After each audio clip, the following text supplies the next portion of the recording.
Have you ever asked yourself how much is the cost of ownership for an iPhone? On a monthly basis, how much do you pay on costs that are directly linked to your iPhone? And no, I am not talking about just the amount that you pay on your contract or your data or internet, because there are more costs that are directly linked to owning an iPhone. So in this video, I am going to take you through all of that, and I'll show you how you can calculate the cost of owning an iPhone. So let's get to it. How's it going, everyone? Welcome to another tech video. So in this video, we are going to look at the cost of owning an iPhone. I watch a lot of car review videos, and normally in car reviews, they will show you what is the cost of ownership on the car. So they will look at things such as the monthly repayments that you have to make, the cost of fuel, and also cost of insurance. And then they show you how much it will cost you to own that car on a monthly basis. But I don't see this on phone review videos, but I've been interested in knowing how much does it possibly cost me to own an iPhone. The only thing that I see is how much you buy the iPhone for, but not the total cost of owning the iPhone. So first, let us talk about why you would want to know the cost of owning your iPhone. Well, there are a few reasons that I can think of. The first one obviously is iPhones cost a lot these days. So knowing how much it costs you every month might help you also track your spending or managing your budget. The second reason is some of you might want to consider downgrading.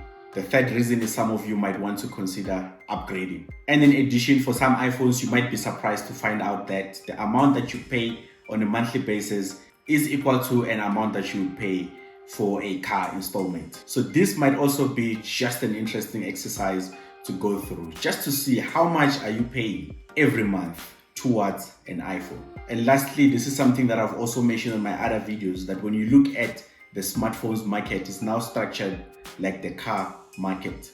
That is why now you see pre-owned iPhones market, you see trading in as well, and a whole lot of other trends. So you see people now buying also used iPhones, just like they would buy used cars. So if you can calculate the cost of ownership on cars, why not calculate the cost of ownership on smartphones? So now let us look at the formula that I use to calculate the cost of ownership for an iPhone. So the formula is quite simple and straightforward. All you need to do is to just add up all of the costs that are directly linked to your iPhone. But some of you may not be aware of all of these costs. I was also not aware of some of the costs until I sat down to do this exercise. So you start with the biggest cost, and that is the actual cost of your iPhone. So if you bought your iPhone on contract, you are going to take the monthly amount that you pay on the contract. If you bought your phone cash, you are going to take that cash amount and then you divide it by 24. I know that some contracts are 36 months, but for the purpose of this video, just to keep it simple, let's use 24 months. The second thing that you want to add is extras and accessories that you bought for your iPhone. So this could be cases, headphones, and anything that you bought for your iPhone. The third thing is the cost of insurance. The fourth thing is the cost of data or internet. And the last thing is the cost of subscriptions. So to summarize the formula, the cost of ownership for your smartphone or your iPhone is equal to the cost of the phone plus the cost of extras and accessories plus the cost of insurance plus data and internet plus subscriptions. And by the way, guys, if you are enjoying this video, please remember to hit a like. And if you like this type of tech content, please subscribe to the channel. And now let me show you how I calculated the cost of ownership on my iPhone. So I use an iPhone 13, which I bought for 18,000. So I'm going to take that amount and then divide it by 24. And then next, I am going to add the accessories, starting with the most expensive all the way to the cheapest. Now, the most expensive accessory for my iPhone is the Apple Watch. I know that the Apple Watch may seem like it's a standalone device on its own and it shouldn't be part of the cost of ownership for an iPhone, but it is not a standalone device. In fact, you cannot use an Apple Watch without an iPhone. You require an iPhone to use an Apple Watch, but you can use an iPhone on its own. So basically, an Apple Watch is an extension of your iPhone. It is not a standalone device. So I am going to add the amount as part of the iPhone. And then the next accessory that I'm going to add is AirPods. Now, AirPods may also seem like they are standalone because also you can use AirPods with any other Apple device, but I bought my AirPods specifically because of the iPhone. Without using an iPhone, I don't think I would have even considered buying AirPods. Now, this is what happens when you dive deep into the Apple world or the Apple ecosystem. Once you experience using your iPhone with the Apple Watch and AirPods, you cannot imagine yourself using an iPhone without the Apple Watch or the AirPods. This is one of the things that Apple is very good at, integrating all of the devices so that they play well together, up to a point where you appreciate how well these devices play together that you cannot imagine using one without the other. So I bought these two accessories, the Apple Watch and the AirPods, specifically for the iPhone. I know that I use the AirPods sometimes with the iPad or the MacBook or the Apple TV, which also it plays well with those devices, but 95% of the time I use these devices with my iPhone.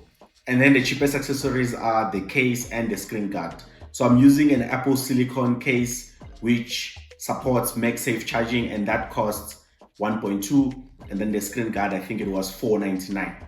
So I am going to add the cost for those accessories as well. And then if I add everything up, then I'm going to divide by 24. So yeah, Apple accessories are actually quite expensive. So that's why I think we have to add all of the Apple accessories. So even if you have that leather MagSafe wallet, so if you have that, you have to include it on this calculation as well. And then next, I am going to add my monthly insurance cost on the iPhone 13, which is $235.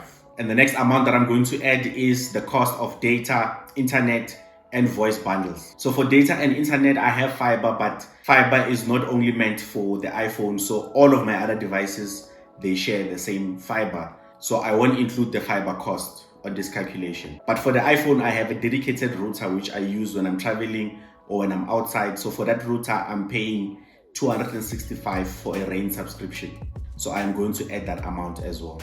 And then for minutes and voice data, because I'm on prepaid, I'm not on contract, so I buy about 200 rands worth of minutes or voice bundles. And then on to subscriptions. So I pay for Apple One subscription, which includes Apple Music, iCloud, and also Apple Arcade. And Apple Music, again, is one of those services that I can use with all of my Apple devices, but 95% of the time I use Apple Music on the iPhone.